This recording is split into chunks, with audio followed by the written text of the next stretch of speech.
Hi YouTube, today I'm going to talk about 8 things that I no longer buy. This is kind of a hodgepodge of different things that I'm no longer purchasing, but I wanted to share them with you.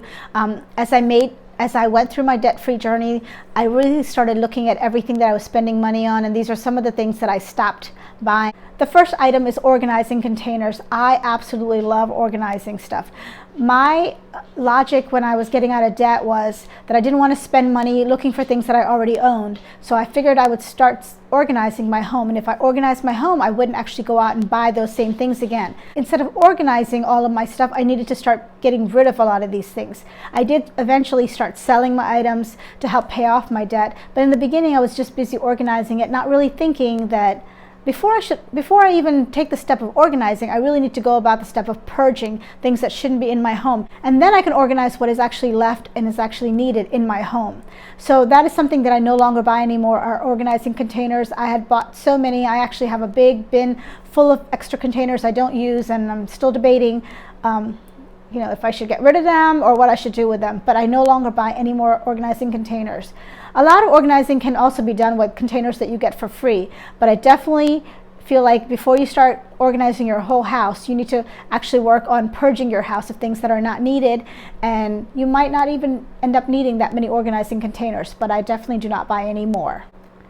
Everyone has things that they like to purchase, and my item was always dishes. I love to have nice dishes if people were coming over, nice serving dishes, dishes to eat off of, and I finally had to tell myself there's always going to be a nicer pattern, a prettier pattern, a design, all sorts of things out there, and I'm just going to have to not keep wanting the next best thing out there. So I just stopped purchasing any sets of dishes. I felt like I have enough dishes. And honestly, if I don't have enough dishes, I can always grab some paper plates. In worst case scenario, if you don't have serving dishes, you can always buy those aluminum foil dishes. They might not look as attractive, but you don't need to have stacks and stacks of dishes for in case someone's coming over. I basically decided as long as I have enough dishes for the biggest meal that I serve every year, which is Thanksgiving. So if I have enough dishes for Thanksgiving, I do not need any more dishes. The next item that I no longer buy is cookbooks.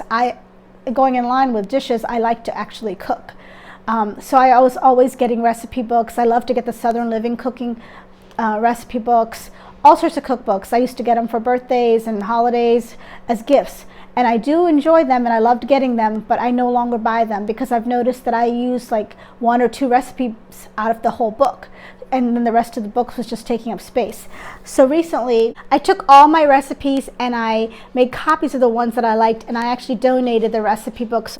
So all of the recipes that I use are actually in this book. A former coworker of mine also really confirmed that this was a good idea to do because her mother-in-law had died unexpectedly, and her husband still to this day talks about things his mom used to make that he misses. So this is such a good way of preserving the recipes for your children, and so they don't have to go high and low in all your recipe books trying to figure out what things that you used to make for them, and they can go to this binder and find all their childhood favorites. If I find a recipe on the internet, I can print it out and just add it to my 3-ring binder. I've also added like a paper protector. I have them all in paper protectors, but that's clearly not necessary. It's just something that I wanted to do. Another item that I no longer buy is juice or soda. Even though juice is a good thing and it has lots of nutritional value, I feel that I can get the nutrients that I would get from the juice from eating the actual fruit. So I happen to love oranges, but instead of buying orange juice, I just buy whole oranges, and I feel like that's even more nutritional than just drinking the juice itself. I don't buy soda in general ever, except for maybe on a holiday or something if we're having people over, because I feel like that's just basically empty calories. That's obviously a personal decision if you want to buy it or not, but that's something that I have decided was not worth spending the money. The next item that I no longer buy is furniture to fill a space that I won't be using. So when I purchased this house about 4 years ago, I have a nice sized basement that to this day pretty much remains unfurnished. And I had plans to furnish the space when I moved here, but then when I was sitting back and thinking, I had no intention of actually using that space. I have enough space up here. I have a family room, I have a living room, I have, the bedroom space. I actually don't go and hang out in my basement, so why would I spend money furnishing a space that I don't use? I feel like because we buy a house, we feel that we must furnish every room in that house. And so I really had to stop and say, that's not necessary. I really don't need to furnish every space in my house if I have no intention of using it. If at some point I decide that I want to start spending more time in my basement, I can look into furnishing my basement.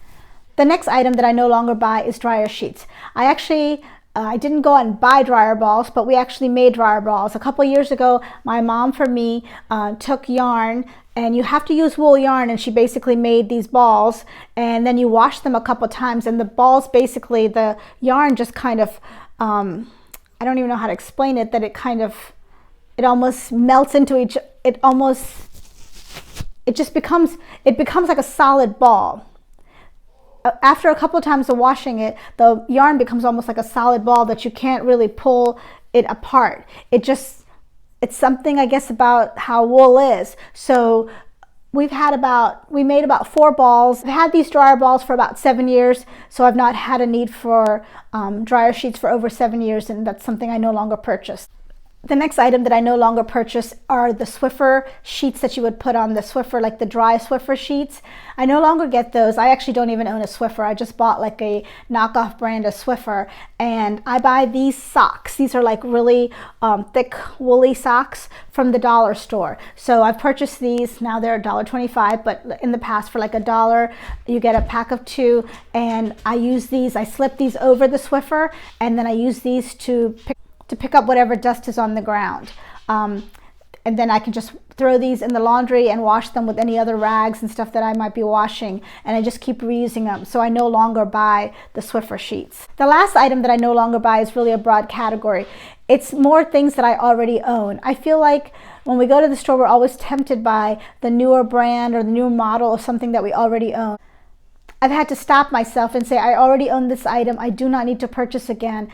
I really want to take my money, and pay off my debt, or put money in my savings account, or try paying down my mortgage, or those other bigger goals. And I feel like we always have to look at the bigger long-term goal and say, is it worth me keep buying the same item? Like if I see a new can opener, or if I see a new spatula, all of those little things add up. If I already own those items and they're in perfectly working condition, I don't need to go and swap them out for the newer model. So I feel like those are things we have to look at ourselves and say, these are things that I don't need. I have bigger goals, and my bigger goals might be, in my case, I would like to pay off my mortgage. So we have bigger goals that we want to meet, and we don't want to continue to keep spending money on things we already own.